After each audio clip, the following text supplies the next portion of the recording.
Hello, welcome to part 2 of Sleeping Beauty. Now what happened last time in part 1 was there was this baby princess and her mother, the queen, decided to throw a party for her because she was her only daughter. And there's this witch in the dark forest who was tired of all the cheering and festivity, so she decided to curse the baby princess. And she said on her 16th birthday, she'll prick her finger and fall asleep forever. Now, the princess on her 16th birthday did eventually prick her finger and fall asleep. So the queen summoned every warlock, every doctor, every witch to try and cure her daughter, but to no avail.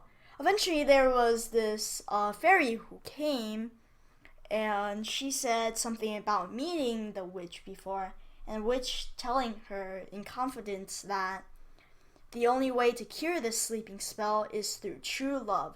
So if a man comes and falls in love with a sleeping girl, then she'll awaken.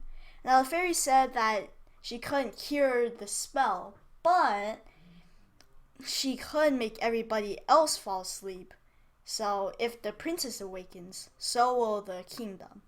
So that's what the queen agrees to, and let's see what happens next, shall we? As quickly as an eyelid fluttered shut, the queen and everyone else in the castle settled into deep sleep. Over the years, the castle courtyards became overgrown. After 100 years had passed, a dense forest had grown around the silent castle. One day, a young, handsome prince was riding his horse through the forest. In a thicket of brambles, he glimpsed a stone wall. Cautiously, the prince went closer. "A hidden castle!" he exclaimed. The prince cleared away vines and found a doorway. Then he noticed that at his feet lay a guard, sound asleep. When the guard would not awaken, the prince decided to enter the castle and investigate. The prince walked through a great hall, finding more sleeping people with every step. "Wake up!" he shouted, but it was no use. Everyone slept soundly. Soon, the prince came to the princess's room. "She is beautiful," he whispered in awe. The prince gazed at her face, so peaceful and lovely.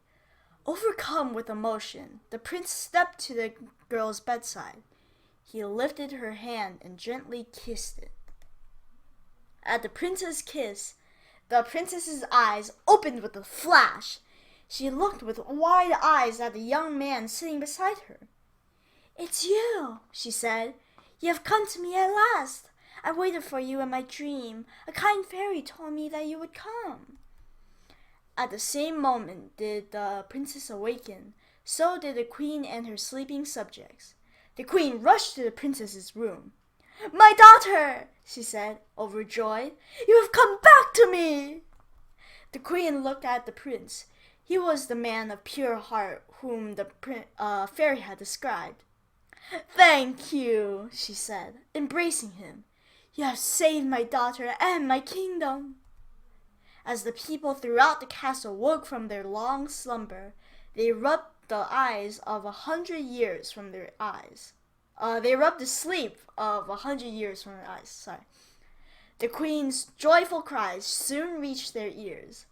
Everyone hurried to see the princess. "Our princess is awake!" they cheered, already celebrating. The queen introduced her subjects to the prince.